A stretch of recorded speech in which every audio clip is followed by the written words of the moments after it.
এই রোজা রমজানের দিনেও আপনারা জন্মদিন পালন করেন? আচ্ছা, এসব ভিডিও করে আপনারা কেন মানুষদেরকে দেখান? আমি জানি আজকের ব্লগের কমেন্টে অনেক আপু ভাইয়ারাই আমাকে এসব বলে থাকবে। তার আগে বলে নিই, আসসালামু আলাইকুম everyone, this is Lamis and welcome to Lamis and Shovon. আজকের দিনটা কিন্তু আমার হাজবেন্ডের জন্য খুবই স্পেশাল একটা ডে, আর তার মানে একই সাথে আমার জন্য কিন্তু দিনটা খুব ইম্পর্টেন্ট। আর তারই দিনটাকে আরো বেশি সুন্দর করার জন্য ইফতারের কিছুক্ষণ পরেই কিন্তু আমি বের হয়ে গিয়েছিলাম। আর ইতিমধ্যে তোমরা ভিডিও ক্লিপস দেখে হয়তো বা বুঝেই ফেলেছো যে আজকে কিন্তু শোভনের জন্মদিন।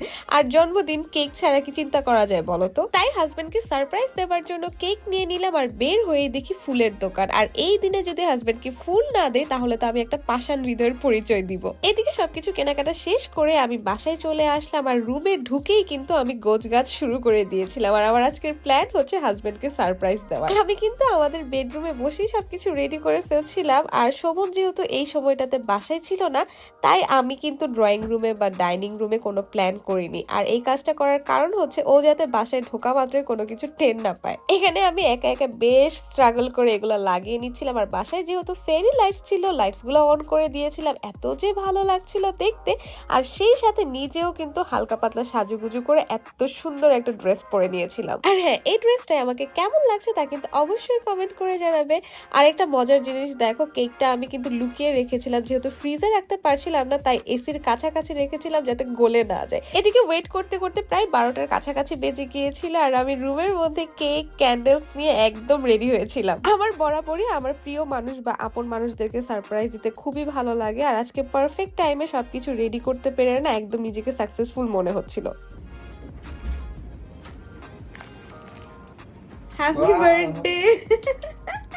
Thank you thank you thank you. এদিকে আমার হাজবেন্ড রুমে ঢোকা মাত্র তো পুরাই অবাক হয়ে গিয়েছে, কারণ ও বিন্দু মাত্র ধারণাও করতে পারে না যে আমি বাসার মধ্যে এইসব কর্মকাণ্ড করছি। এনিওয়েজ, এখন তোমাদের সাথে শেয়ার করি কেন রোজার মধ্যে আমি বার্থডে সেলিব্রেশনের প্ল্যানটা করলাম। কারণ লাস্ট কয়েক বছর ধরে শোভনের জন্মদিন কিন্তু রোজার মধ্যেই পড়ছে। তবে আমি কিন্তু এই জন্মদিন উপলক্ষে কোনো পার্টি থ্রো করছি না, কিংবা অনেক মানুষজন ডেকে এনে হই হুল্লোড়ও করছি না। খুবই সিম্পল ভাবে একটা কেক কেটে আমার হাজবেন্ডকে একটু স্পেশাল ফিল করানোর ট্রাই করছি।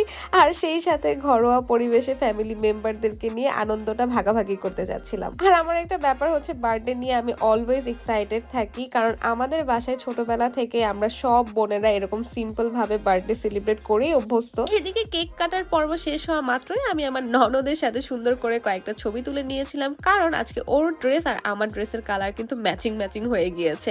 তো যাই হোক, এরপর আমি শোভনকে বলছিলাম যে তুমি তোমার গিফট গুলা খুলে দেখো যে পছন্দ হয়েছে কিনা। শোভন বেশ কয়েকদিন ধরে একটা ওয়ালেট কেনার কথা বলছিল, আর গিফট পেয়েই কিন্তু সাথে সাথে সে পুরানটা থেকে নতুনটাই শিফট হয়েছে। আর আমারও না বেশ কয়েকদিন ধরে ইচ্ছে করছিল যে আমাদের বেড সাইড টেবিলে আমাদের একটা ফটো ফ্রেম থাকবে। তো আজকে গিফটের বাহানায় আমার ইচ্ছেটাও কিন্তু পূরণ হয়ে গিয়েছে। এদিকে রাতে কিন্তু কেক নিয়ে আমি আমার বাসাতেও গিয়েছিলাম, কারণ রুষামণি কিন্তু সবার প্রথমে শোভনকে বার্থডে উইশ করেছে। মজার ব্যাপার হচ্ছে, শুধুমাত্র উইশ করেই কিন্তু রুষা থেমে থাকেনি, সে তার সবচেয়ে পছন্দের দুলা ভাইয়ের জন্য কিন্তু বাসার নিচে গিফট নিয়ে ওয়েট করছিল।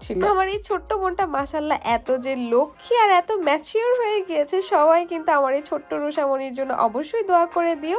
আর শোভন তো তার গিফট পেয়ে এত খুশি হয়েছে। তো আজকের মতো ব্লগ এ পর্যন্তই। কেমন লেগেছে অবশ্যই জানাবে। Thanks for watching. Tata bye bye, আল্লাহ হাফেজ।